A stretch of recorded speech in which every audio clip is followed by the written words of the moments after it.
श्री स्वामी समर्थ मैत्रिणींनो, तुमचं माझ्या ज्योत्स्नास कुकिंग या चॅनलवर खूप खूप स्वागत आहे. कशा आहात तुम्ही सर्वजणी आणि कसं चाललं तुमचं नक्की सांगा बरं का. आजची आपली रेसिपी आहे मस्त अशा खमंग फोडणीच्या शेवया.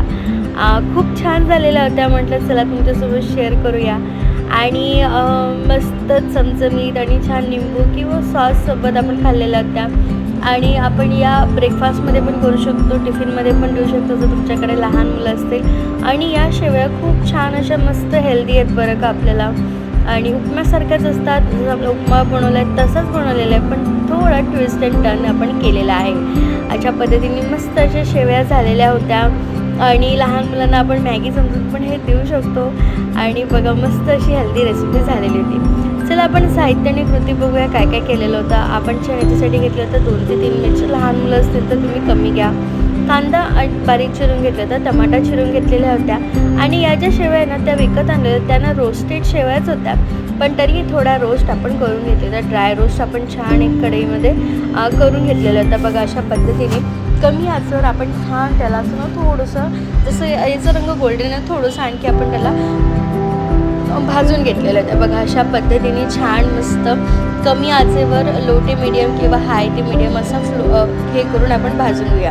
बघा भाजल्यावर या अशा दिसत होत्या, खूप छान दिसत होत्या की नाही. बघा त्याच्यानंतर आता आपण सुरू करूया फोडणीला. पाणी गरम करायला ठेवून घेतलेलं आहे आपण आणि छान कढई घेतलेली आहे. कढईमध्ये छान आपण मस्त असं तेल घालूया.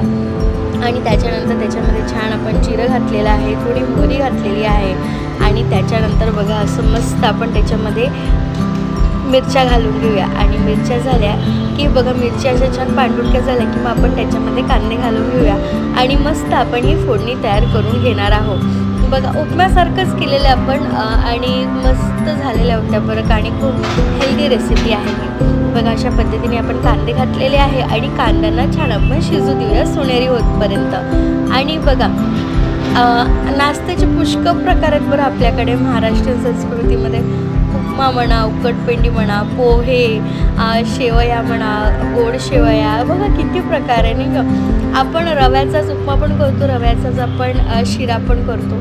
बघा अशा पद्धतीने. आणि आपण या शेवयांचा पण आपण उपम्यासारख्या अशा तिखट फोडणीच्या बनवत आहे. आणि आपण त्याच्याच आपण गोड शेवया पण देखील करू शकतो. अशा पद्धतीने गोड शेवयांचा पण टाकलेला व्हिडिओ अशा. आणि ज्याही आम्ही शेवया आणल्या होत्या ना त्या इतक्या छान होत्या ना की म्हणजे जर आपण कटलेट वगैरे केलं की त्याला आपण कोटिंगला पण लावू शकतो. या अशा पद्धतीच्या शेवया होत्या. घरच्या शेवया होत्या पण त्या संपल्या म्हणून आपण विकत आणलेल्या होत्या. आता उन्हाळा जसं जसं लागेल तसं मग आपण घरच्या पण शेवया करूया आणि त्याचा पण व्हिडिओ आम्ही तुम्हाला टाकूया. बघा कांदे होते ते आपण त्याच्यामध्ये थोडी हळद घातली होती शिजताना. आणि कांदे पण छान शिजत आहे. आणि कांदे झालेले आहेत शिजलेले. त्याच्यानंतर आपण त्याच्यामध्ये आपण घातलेले बारीक चिरलेले टमाटे देखील घातलेले आहेत. आणि ते पण छान आपण परतून घेऊया. आणि 2 ते 3 मिनटं आपण टमाट्यांना छान शिजू देणार आहोत कमी आचेवर. आणि थोडं झाकून पण ठेवणार आहोत बघा अशा पद्धतीने. आणि मस्त असे टमाटे पण छान शिजणार आहे. छान अशी आंबट गोड चव लागणार आहे या शेवयांना. आणि मला तर ना या शेवया सॉससोबत खायला खूप आवडतात. बघा आता आपण झाकण ठेवलेलं आहे, टमाट्यांना छान शिजू देऊया. आणि बघा आपले टमाटे छान शिजलेले आहेत, मस्त झालेले आहेत. व्यवस्थित फोडणी छान रेडी झालेली आहे. त्याच्यामध्ये आपण घातलेली आहे थोडी साखर घातलेली आहे, थोडं मीठ घातलेलं आहे. आणि आता आपण बघा अशा पद्धतीने आणि त्याच्यामध्ये आता आपण घालूया शेवया ज्या आपण ड्राय रोस्ट करून घेतलेल्या होत्या. आणि छान याला मिक्स करून घेऊया. आणि हे मिक्स झालं आपण परतून घेऊया पुन्हा तेलावर. आणि शेवया कशा आपण आधी ड्राय रोस्ट केल्या आहेत तर जास्त परतवायची गरज नाही आहे. थोड्या परतवल्या 2 ते 3 मिनटं की आपण त्याच्यामध्ये जे आपण पाणी गरम करायला ठेवलं होतं ते ओतूया. आणि कन्सिस्टन्सीनुसार जसं आपल्याला शेवया नरम झाल्या त्या बघून आपण तेवढं पाणी ओतणार आहोत. बघा शेवया आपण ज्या जेवढ्या घेतल्या ना त्याच्यापेक्षा जास्त त्या फुलणाऱ्या आहेत.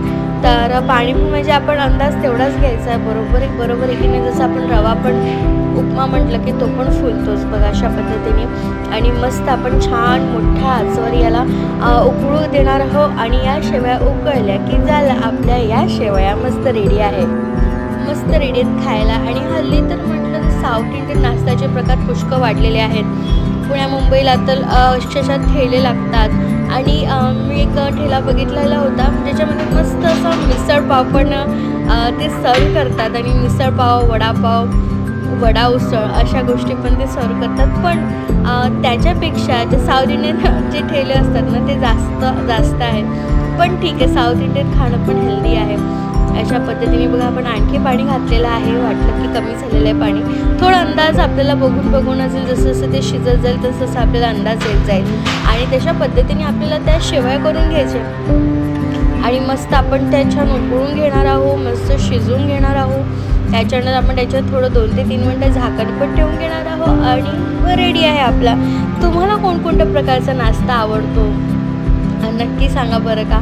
आणि इकडे असं ब्रेड जाम, ब्रेड वगैरे ते पण खातात नाश्त्याला, टोस्ट ब्रेड. तुम्ही पण सांगा तुम्हाला कोणकोणत्या प्रकारचा नाश्ता आवडतो किंवा काही नवीन असेल तर ते पण सांगा. बाकी तर आपण पारंपरिक जे आपल्या घरी बनतं ते तर आम्ही तुम्हाला दाखवतो. पण काही सांगा, जर तुम्हाला नवीन असं आवडत असेल तर आम्ही नेहमी नक्कीच प्रयत्न करूया ती रेसिपी बनवून त्याचा व्हिडिओ टाकण्याचा. आणि बघा आपल्या शेवया रेडी होत्या. मस्त आपण प्लेटिंग करून घेतलेली होती आणि मस्त झाल्या होत्या, पोटभर झाल्या होत्या. हेल्थी नाश्ता आपला हा झालेला होता आणि खूप छान मस्त. आणि मला सॉससोबत आवडतं, मी सॉससोबत खाल्लेला. तुम्हाला कशासोबत आवडतं नक्की सांगा. चला, अशा पद्धतीने आपली रेसिपी रेडी आहे. प्लेटिंग पण करून घेतलेली आहे. तुम्ही पण नक्की करून बघा. व्हिडिओ आवडला तर लाईक करा, कमेंट करा आणि सबस्क्राईब पण करत जा. आणि प्लीज आमच्या व्हिडिओला प्रेम द्या. मेहनत आहे, मेहनत लागते, करतो आहे आम्ही. आणि बघा अशा पद्धतीने आपल्या मस्त शेवयाची आपण प्लेटिंग करून सांडपट होणारच आहे, काही प्रॉब्लेम नाही. चला, आता या व्हिडिओचा इथेच करते. मस्त एन्जॉय करा तुम्ही प्लेटिंग आणि एक फोटोशूट. आणि चला, श्री स्वामी समर्थ.